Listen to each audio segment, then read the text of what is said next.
This is Hayden Lerman from SHC TV, and today I'm very lucky to be joined over Zoom by Jimmy Sains ahead of his upcoming fight main event on the top tier card. So yeah, mate, like I say, how are you doing today?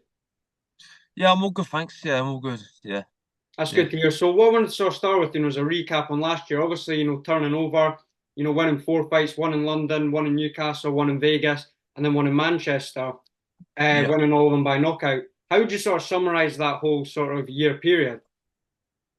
Yeah. I mean, my pro debut was in end of September, so it's just been under a year now.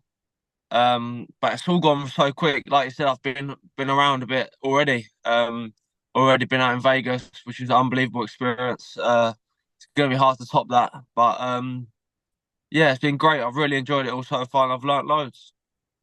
That's good to hear. So on to the fight in Vegas. What did you sort of take from fighting in Vegas? Obviously overseas and only your third fight. What did you sort of take from that? Yeah, it was to be honest, it was just a surreal experience. Something growing up, being a massive boxing fan. Uh, the main fights are, well, not the main fights, but the big fights always in Vegas or in New York. So to be boxing there myself was just unbelievable. Yeah, I just tried to take everything in and really enjoying the experience. We also done a prior to that 4 weeks before we was in LA doing a training camp, and that was really good as well. Really enjoyed that. Got some great sparring in out there as well. So just overall great experience. So then obviously, if we go back to, where it all started, how did you sort of get into boxing? Where did that love for the sport come from? And yeah, like I say, how did you get into it? Uh, well, to be honest, as a young kid, I was quite hyperactive. Always like fighting at school, always just messing around. So my dad just took me to the local boxing gym. Just tried to burn some energy through my arm to calm me down a little bit. And I think yeah, I was about 5 or 6.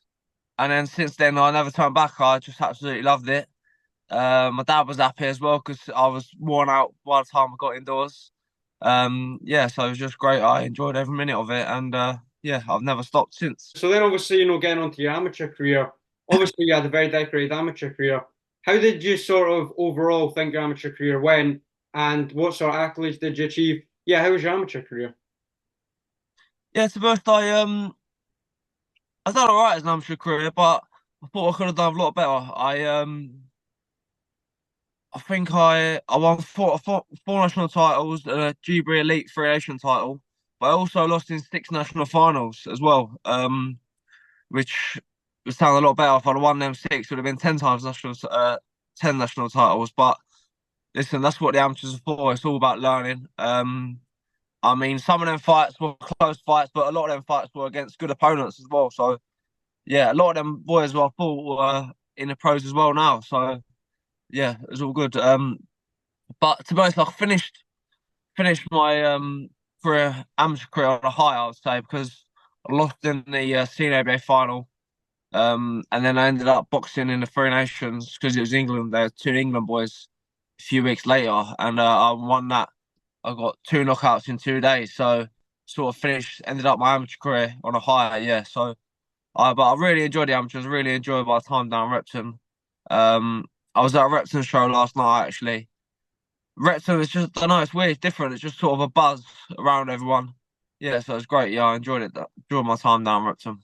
That's good to hear. That's good to hear. So obviously, turning over, you turned over last year on the Jagapataya Thompson undercard. How did you sort of find that transition? Do you feel your style was maybe more suited to the pros? How did you find it? Yeah, I think definitely more suited to the pros. I like to take my time a bit more. Whereas in the amateurs, you got to be fast paced, straight from the off.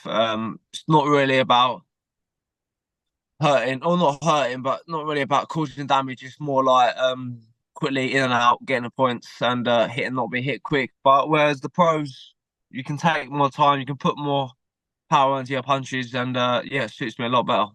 So then obviously, onto this upcoming fight, main event on Johnny Clark's top tier card. How did it sort of come about and how long have you known about it for? Um, I well, to be honest, Tony said about it. It might be an idea because Matchroom wasn't doing any shows in London for a long time.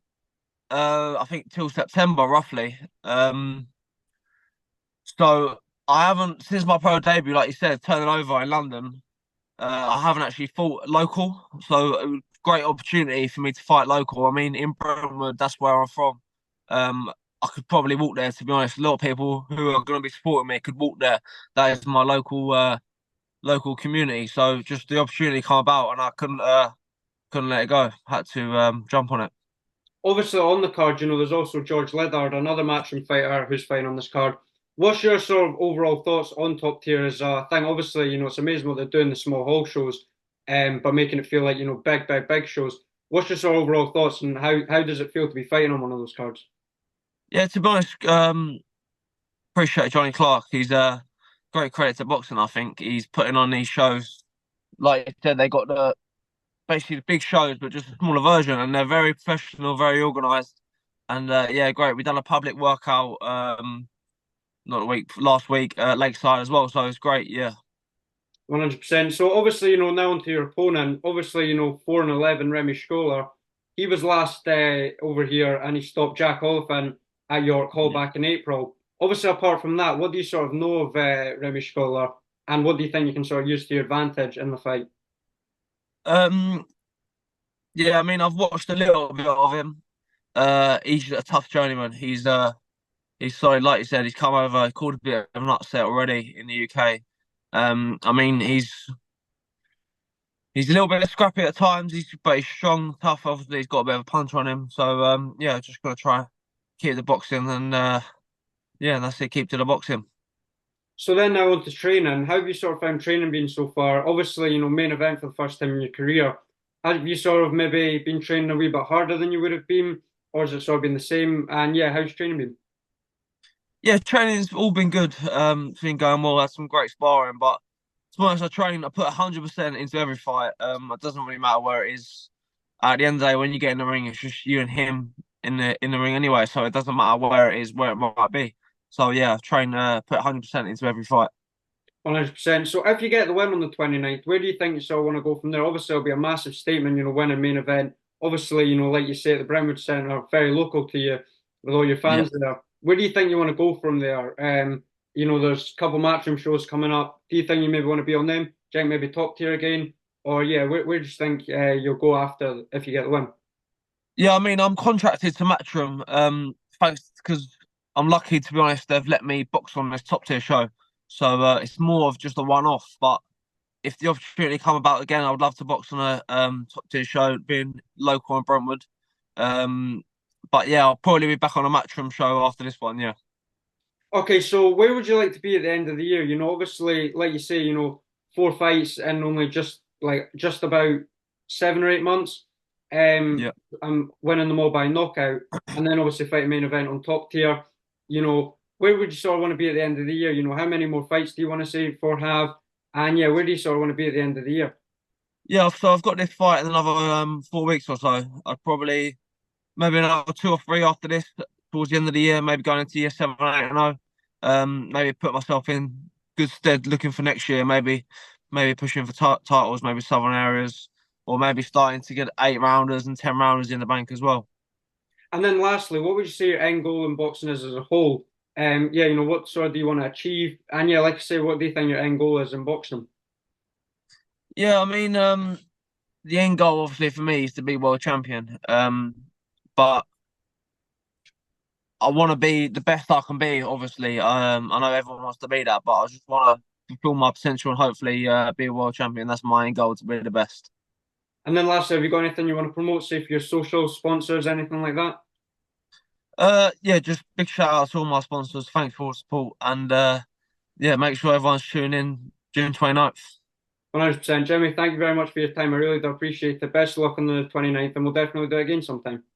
Yeah, no worries. Thanks for having me on. Appreciate it, mate.